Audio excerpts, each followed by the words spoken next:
This is Actar's Reviews, from anime to figures and beyond.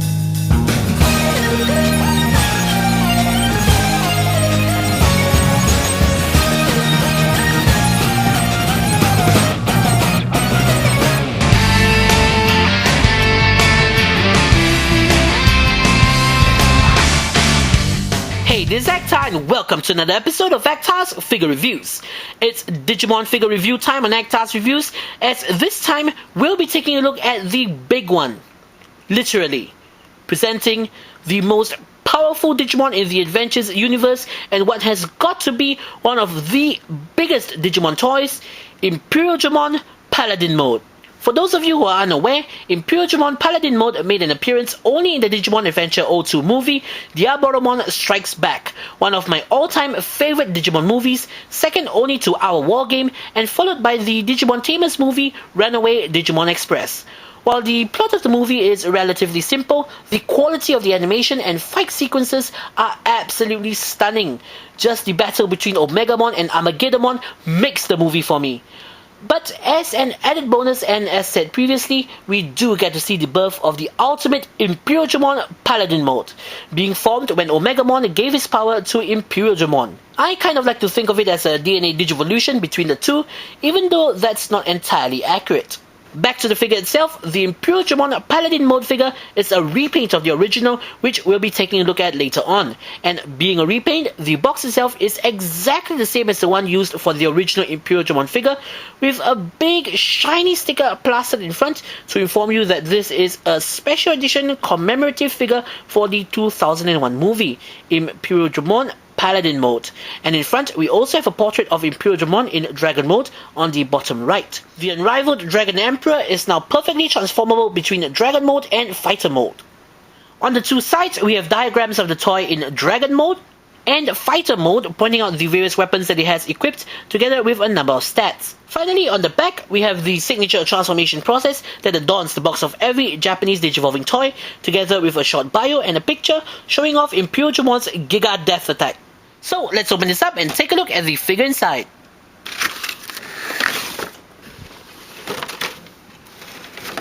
And here we have the White Knight himself, Imperialdramon Paladin mode, and boy does he look regal. First off, just some brief notes on the original Japanese Imperialdramon figure. The figure was indeed imported to US shores, but it was significantly downsized. I don't own the US version, so I can't compare the two, but darn, the Japanese version is indeed quite massive. Bringing the original Imperialdramon figure into the picture, you can see that they are pretty much exactly the same, save for the color scheme. What was originally black is now completely white, and there is far more gold, as can be seen from the crest of the dragon head on his chest. Also, the head is now white as well, and his eyes are now red. His red wings are now a gorgeous sparkling silver. I would also like to add that despite being about 10 years old, it hasn't yellowed in the slightest, remaining a pristine white. You can color me impressed. Now for this review, I'm starting off in Fighter mode, because technically speaking, Imperialdramon Paladin mode does not have a Dragon mode. The Dragon mode for Paladin mode for this toy only exists because, as we've clearly established already, this is a repaint. The same goes for the Positron Cannon, which unlike his normal mode, is not supposed to be mounted on his right arm. However, this toy does come with its own unique accessory, the Omega Blade, or in English, the Omni Sword, created from the main body of Omegamon. And I have to say that I simply adore the design of the blade. Being originally Omegamon's main body, many of Omegamon's design elements have been incorporated into it, such as the stripes and circles from Omegamon's chest, and the hilt of the sword being Omegamon's waist.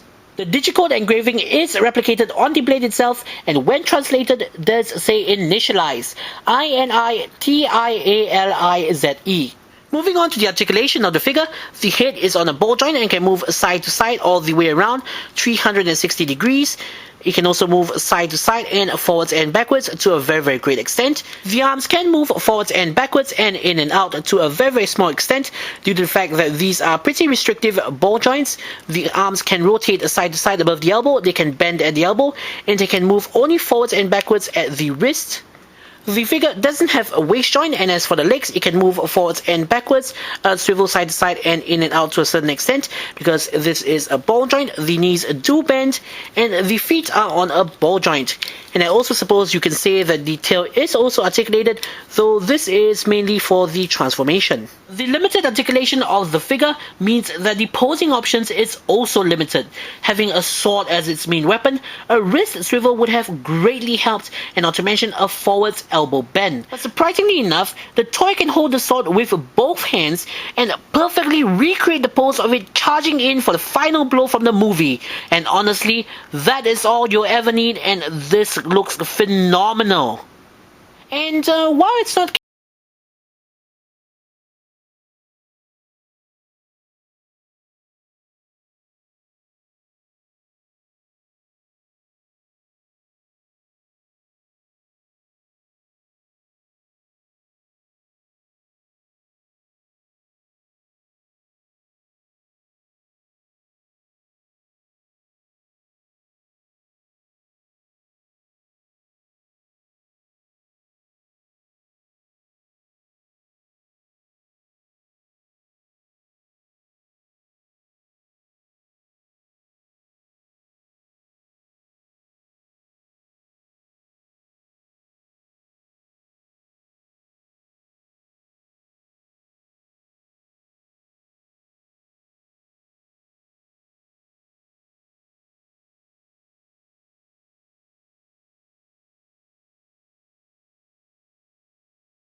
to the one seen on screen, and it looks great. The articulation remains pretty much the same, save for the two arms, which are the two front legs.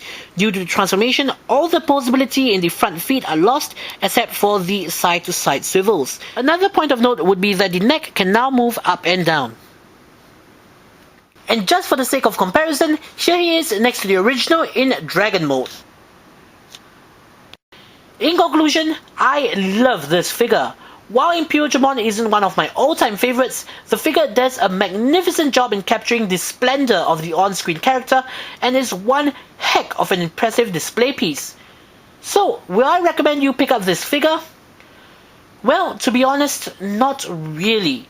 Imperialdramon Paladin mode is kind of a strange case, where even though it's a special variant figure, it's far easier to find on auction sites and secondhand stores than the original. Yet, despite this, his asking prices are usually astronomical.